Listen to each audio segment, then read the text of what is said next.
Okay. Now this second phase, I'll be talking about this sit at home in the Igbo or the Biafrans. You know, there is something we must always understand. Onwere ihe anyị ga na-ama. Onwere ihe anyị ga na-ama. You see, in 1967 something happened, and don't pretend in a matter of him. Say you are an idiot. There was a civil war in Nigeria in case you were born today. And that civil war is with two names.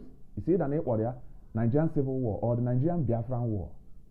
And the Okama name for the Nigerian Biafran War because it's between two countries,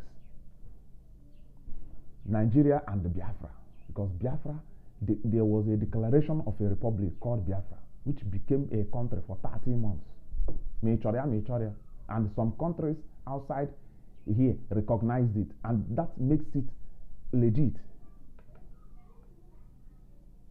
Now, for 30 months, there was a serious war. According to records, over 2 million children died of starvation. 2 million children died. Our blood. 2 million. Starvation will 2 million children only. Reason it. Think about it. It have a serious situation. Their blood can evacuate. There is a problem in the land because these people have never been honored. We don't remember them. Now, our fathers and mothers and brothers and uncles, the mature ones, were massacred en masse with reckless abandon. Adekunle says that now, when they come to the east, they shoot everything, both movable and immovable things. Yeah, you never war languages, you know. But the bottom line, but that now, over 4 million Biafrans were massacred in their homes. And whether any Biafran soldier bulog by any northern state, or all this bulog bata, and these people were massacred, millions. I will say that we have to observe a day, sit at home, to remember them. Just a day, to remember them. Some people are not tamu. It is not war. Nobody has declared war. It's an advice, or brought by force. But if you are a reasonable human being, if you have a thinking faculty, if you breathe, at all, you should know that there is need to observe it. Some of us observe the birthday of saints and their death day. The day a particular saint died, you observe it, and you sit at home, and you celebrate, and you remember, and you consecrate new members. You remember all these things you can't prove.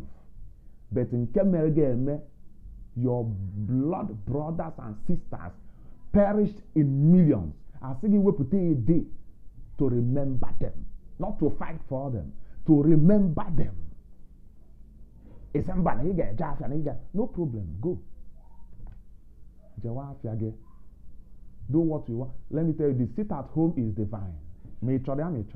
It's not about today. Maybe you are benefiting from the wrong side. You are benefiting from the oppressor. You are benefiting from whoever, I don't care. The most important thing is that now, you will regret it. If you counter this, you will regret it. Look, the Westerners, just because that now there was an election in 1992 and it was nulled.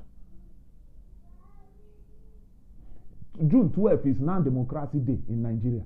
Nobody was killed. It was not. The INEC didn't declare any winner. No, there was speculation that Abiola could have won. And that day now is now a national public holidays. Kedomaka, you people, the Easterners. The Civil War, I cover it like this. And you have people who say they are educated in the East. People who say they now think. People who and then they camare. And then Isuzu. Observe one day for your ancestors. The youngest child in one of that day is today an ancestor. The youngest child in one of that period is today an ancestor. They are all our ancestors, and they were murdered for sins they don't know anything about, for crimes they did not commit. Innocently, they were all murdered. It was murder. There was no war or homicide. Complete annihilation. But God saved the rest of us.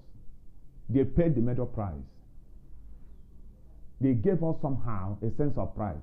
And that is why we are here today. Some of them died so that the bullet could not get to us. And that is why we are here today. I think we will put one day to observe that. The point is that now, this lockdown, anytime, forevermore, is divine. You want the UN to declare it before you begin before you reason. You want the federal government to say it before you reason.